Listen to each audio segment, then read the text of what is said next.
So next we are going to study about spontaneity and randomness. Okay. So careful examination shows that in each of the process, that is melting of ice and evaporation of water, there is an increase in randomness. Randomness வந்து increase ஆயிருக்கு, or we can say disorder is increased அப்படின்னு சொல்லலாம். So for that we took three examples எடுத்துருக்கோம். So look at just three examples. Conical flaskல வந்து suppose crystalline solid is there, what is going to take in place அப்படின்னா the temperature is increased. Temperature increase ஆகும்போது இந்த crystalline solid என்ன ஆகும் அப்படின்னா, it is a highly organized crystal. It does not allow the molecules to move. It allow the molecules to move only to a little extent. அப்போ இங்கே entropy வந்து very very less. But by increasing energy, what will happen? If you increase energy, what will happen?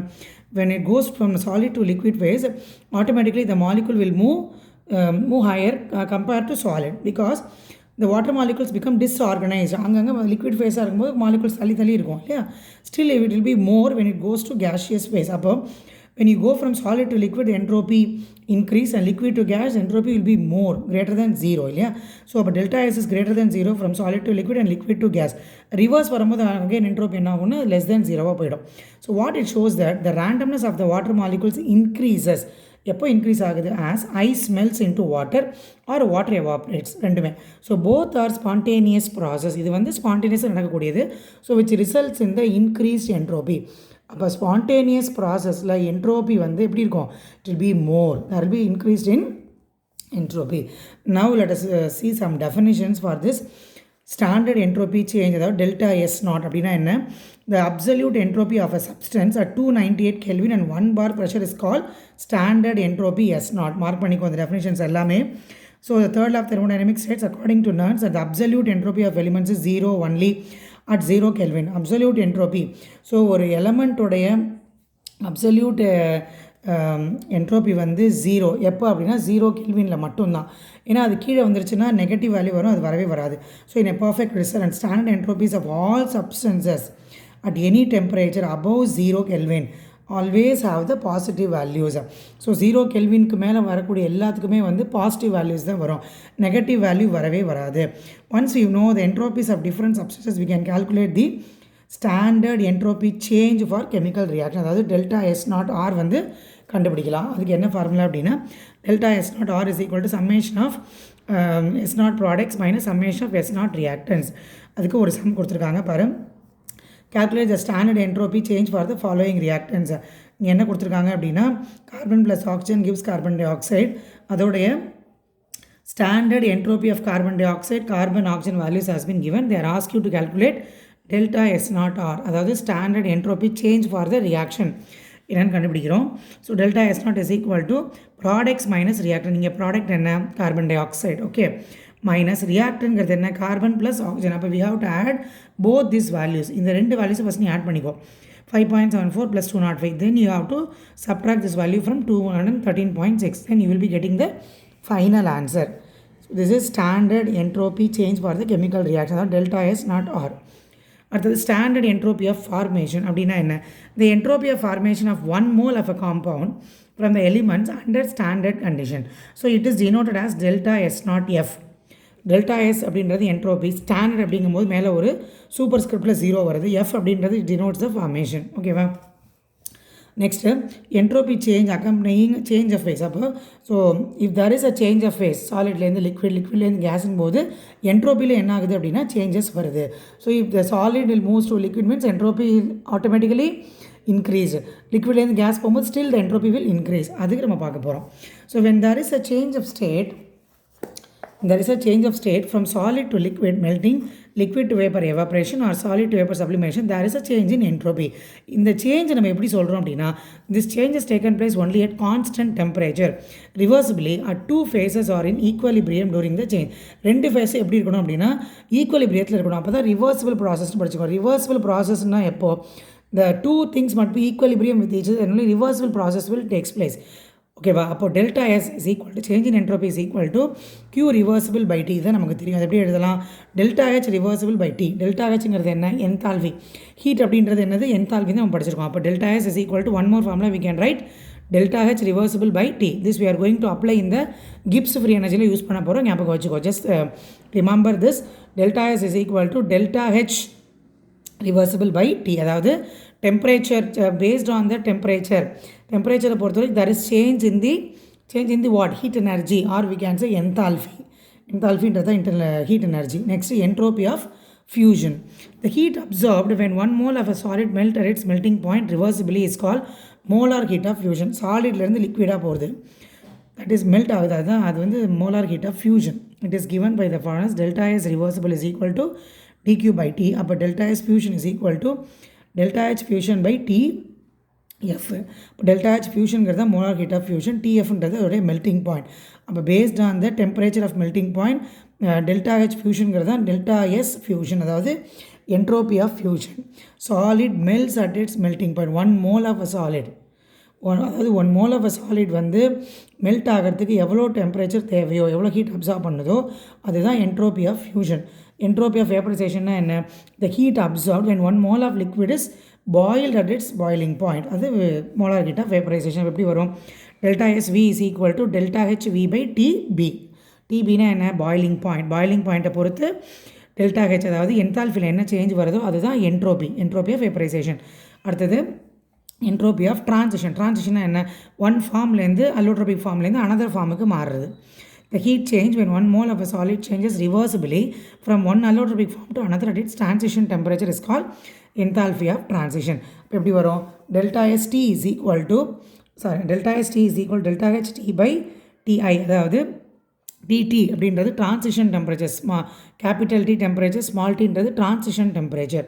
So அப்போ என்னெல்லாம் பார்த்துருக்கோம் அப்படின்னா, standard entropy of formation, அதுக்கப்புறம் entropy of fusion, entropy of vaporization, entropy of transition. Standard entropy change அப்படின்றது delta S naught. delta S naught என்ன? absolute entropy. ஒரு சப்ஸ்டன்ஸோடைய absolute entropy எப்போ calculate பண்ணுவேன்? 1 atmospheric, அதாவது 1 atmospheric pressureங்கிறது என்ன? 1 bar pressure 298 Kelvinல calculate பண்ணுறது தான் absolute entropy of a substance, அதாவது S naught. ஓகேவா? Next will be move on to the very important topic, Gibbs free energy. அதுக்கு முன்னாடி இங்கே ஒரு ப்ராப்ளம் இருக்குது பாரு. Calculate the entropy change during the melting of 1 mole of ice into water at 0 degree Celsius and 1 atmospheric pressure. Entropy change வந்து calculate பண்ண சொல்லியிருக்காங்க. Enthalpy of fusion of ice வந்து கொடுத்துட்டாங்க. இப்போ இதுதான் க்ளூ. அப்போ delta S is equal to delta S fusion is equal to delta H fusion by temperature. delta H fusion என்ன? 6008. டெம்பரேச்சர்ங்கிறது என்ன? க்ளூ 0 degree Celsius அப்படின்னா என்ன அர்த்தம்? 273 Kelvin. டிவைட் பண்ணிங்கன்னா you'll be getting entropy of fusion. சரியா? So Gibbs free energy. Gibbs free energy is a very very important topic in thermodynamics. இந்த Gibbs free energy அப்படின்றத base பண்ணி தான் so many thermodynamic factors problemsலாம் you may have in the physics also. So இங்கே என்ன பார்க்க போகிறோம்னு பார்க்கலாம். One of the important application of second லாவோட ரொம்ப இம்பார்ட்டன்ட் அப்ளிகேஷனே என்னென்னு பார்த்தீங்கன்னா, to predict the spontaneity of a reaction. ஒரு ரியாக்ஷன் நடக்குமா நடக்காதா, ஸ்பான்டேனியஸ் ப்ராசஸா இல்லை நான் ஸ்பான்டேனியஸ் ப்ராசஸா அப்படின்றத ப்ரெடிக்ட் பண்ணுறதுக்கு we need this second law of thermodynamics. இப்போ செகண்ட் லா ஆஃப் தெர்மோடைனமிக்ஸ் எதுக்கு மிஸ் யூஸ் பண்ணுறோம் அப்படின்னா, to find whether the reaction will takes place spontaneous or non spontaneous. அதுக்கு we need this Gibbs free energy. இந்த free எனர்ஜின்றதை use பண்ண போகிறோம். ஓகேவா? A reaction that occurs under the given set of conditions without any external driving force is called spontaneous reaction. Spontaneous reaction என்ன? தன்னிச்சையாக அதுவே நடக்கும். இப்போ carbon combines with oxygen, when carbon burns it gives carbon dioxide. இதுக்கு வந்து நீ எதுவுமே பண்ண வேண்டாம் இல்லையா? That is called spontaneous reaction. But carbon dioxide cannot come back to carbon and oxygen. அதுவாக வந்து நடக்காது.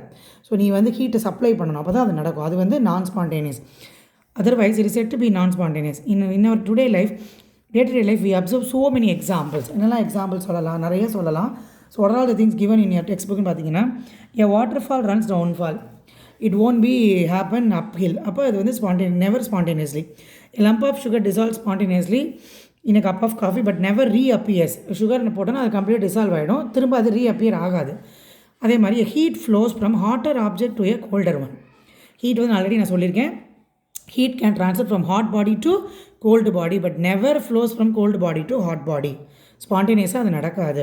அது இன்னொரு எக்ஸாம்பிள் பாருங்கள். the expansion of a gas into an evacuated bulb is a spontaneous process. இப்போ இது ஒரு எவாக்குவேட்டட் பல்ப் இருக்குது.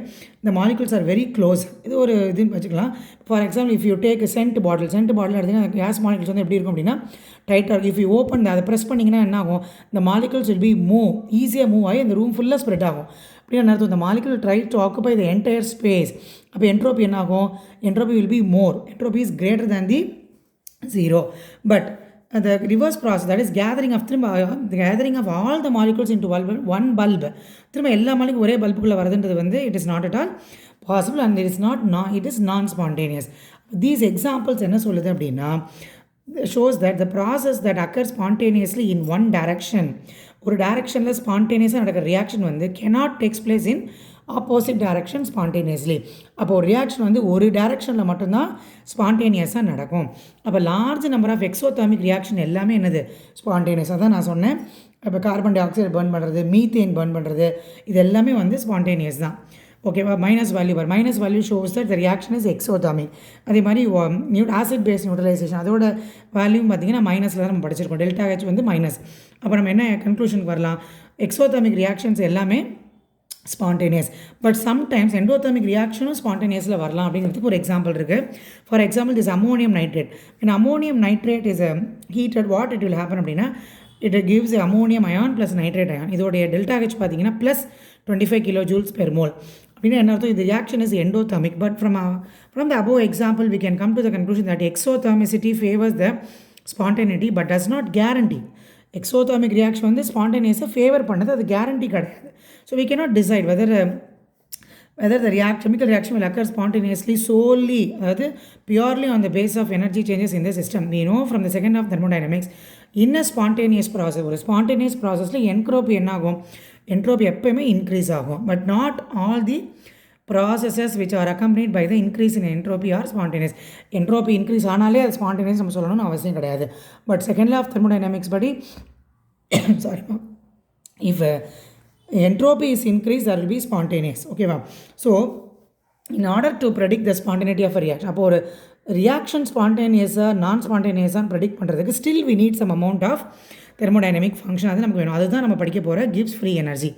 இது வந்து அப்போ கிப்ஸ் ஃப்ரீ எனர்ஜின்றது என்ன அப்படின்னா which finds useful in predicting the spontaneity of a reaction. Gibbs free energy was developed in 1870 by Josiah Willard Gibbs. அவர் என்ன சொல்கிறாரு அப்படின்னா ஒரே word, available energy to do work in a system. இப்போ Gibbs free எனர்ஜின்றது என்ன? Available energy, ஒரு சிஸ்டத்தில் இருக்கிற free energy, available energy to do work, அதுதான் Gibbs free energy. This quantity is the energy associated with the chemical reaction that can be use to do work.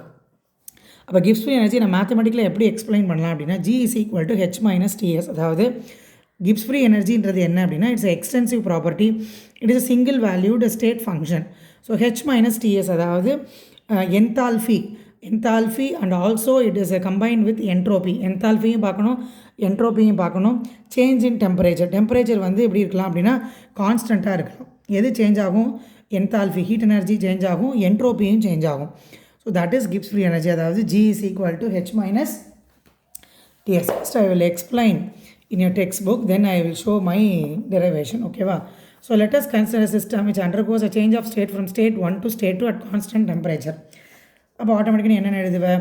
இனிஷியல்ஸ்லேருந்து ஃபைனலுக்கு போகுது இல்லையா? ஐ won't say about the பாத்தை பற்றி எனக்கு அவ்வளோ இல்லை, ஏன்னா இது வந்து state function. I will concentrate only about the initial state and final state. அப்போ எப்படி வரும்?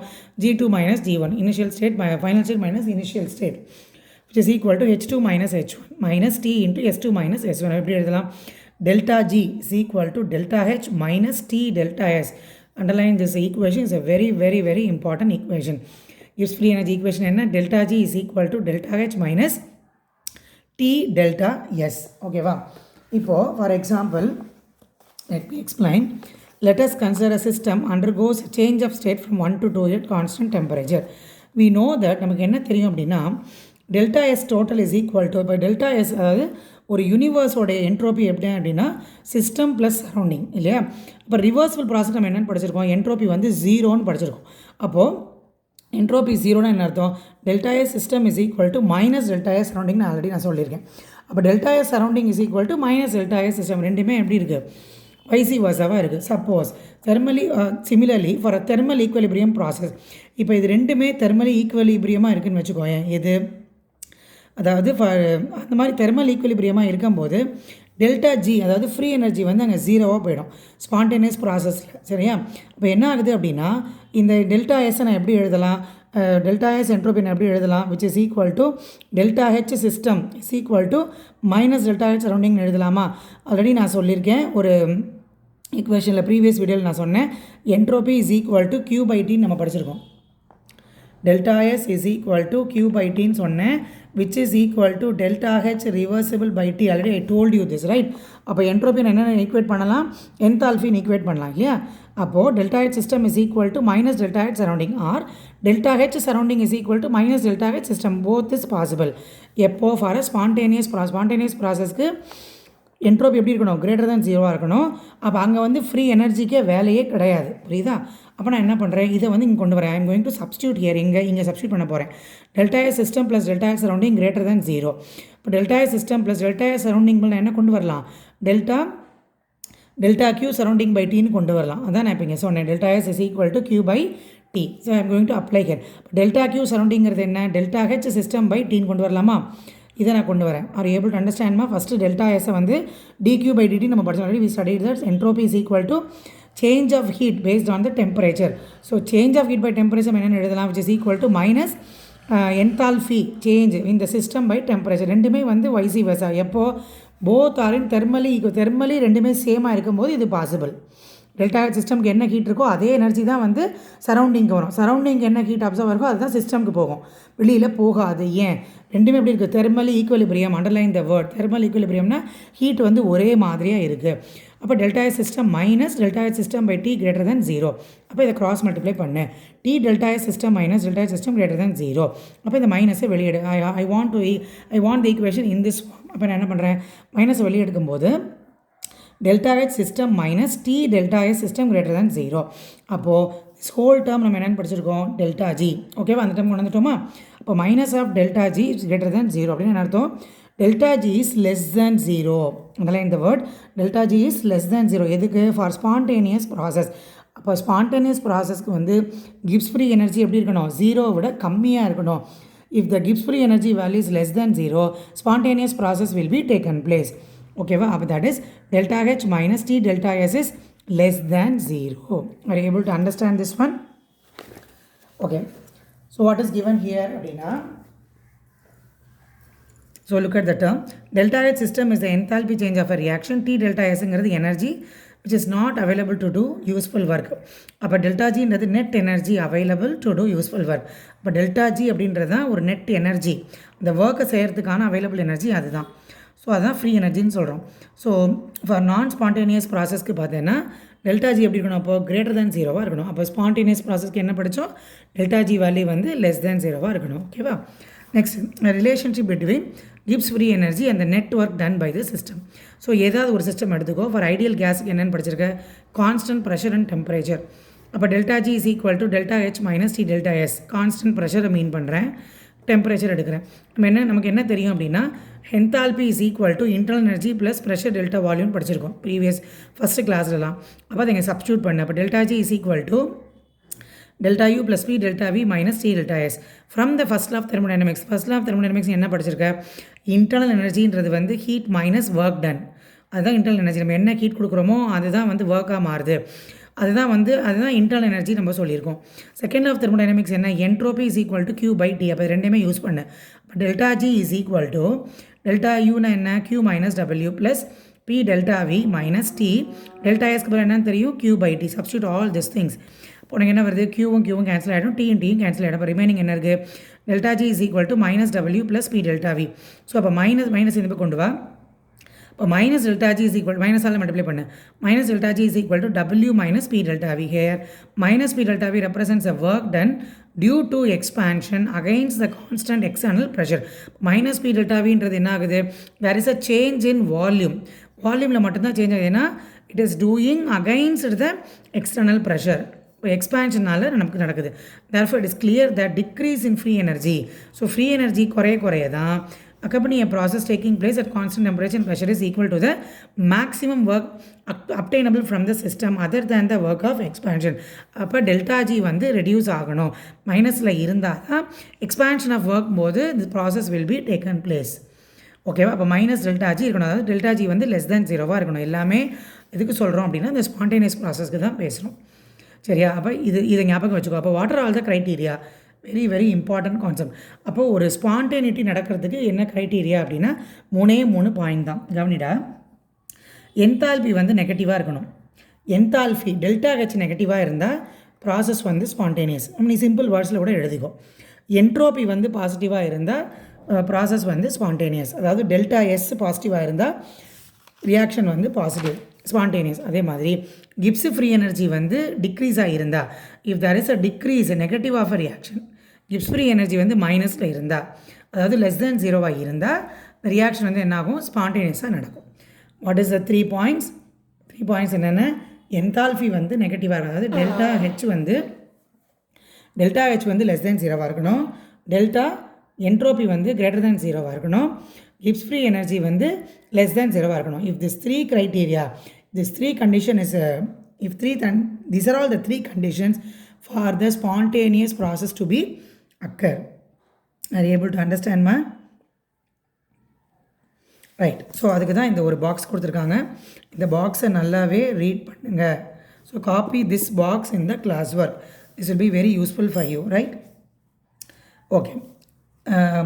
The table assumes delta H and delta S will remain the way indicated for all temperatures. It may not be necessary that way. சரியா? இந்த rate of search இது மட்டுமே base பண்ணி இல்லை, இந்த ரேட் ஆஃப் சர்ச் ப்ராசஸ் எதை பண்ணி பண்ணலாம், கைனடிக் ஃபேக்டர்ஸும் இருக்குது, அவுட் சைட் ஆஃப் தெர்மோடைனமிக்கல் ப்ரெடிக்ஷன்ஸுமே இருக்குது. ஓகேவா? ஸோ ஒரு ப்ராப்ளம் இருக்குது, அதை பார்க்கலாம். Show that the reaction CO + ½ O2 gives CO2.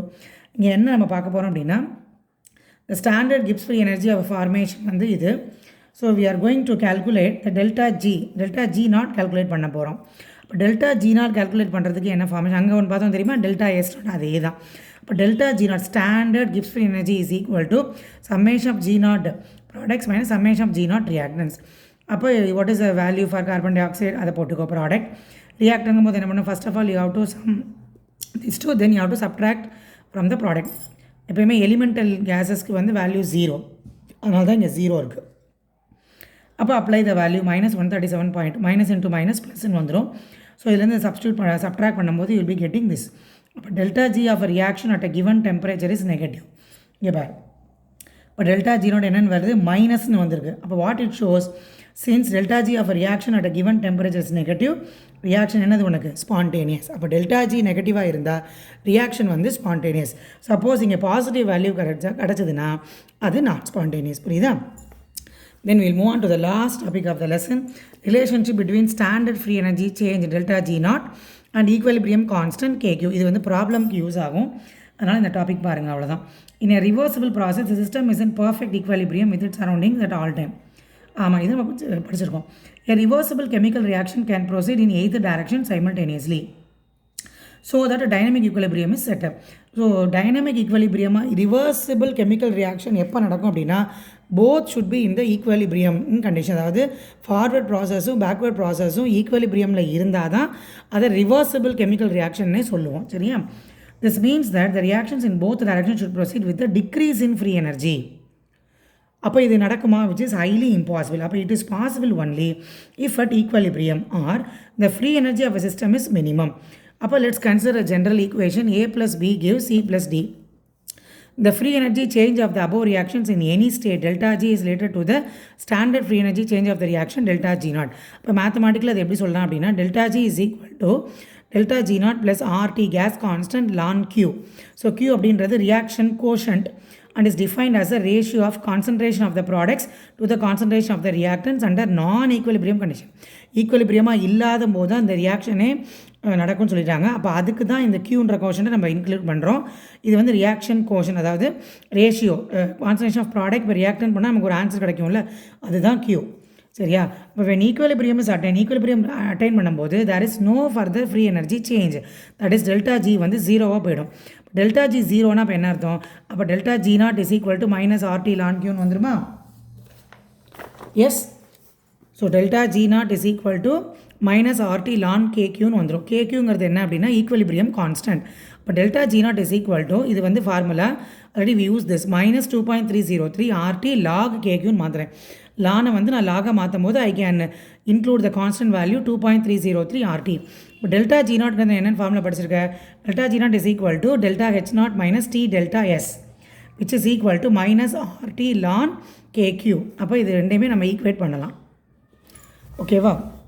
So based on this we are going to do one sum so that you can able to understand. Calculate the delta G naught for the conversion of oxygen to ozone.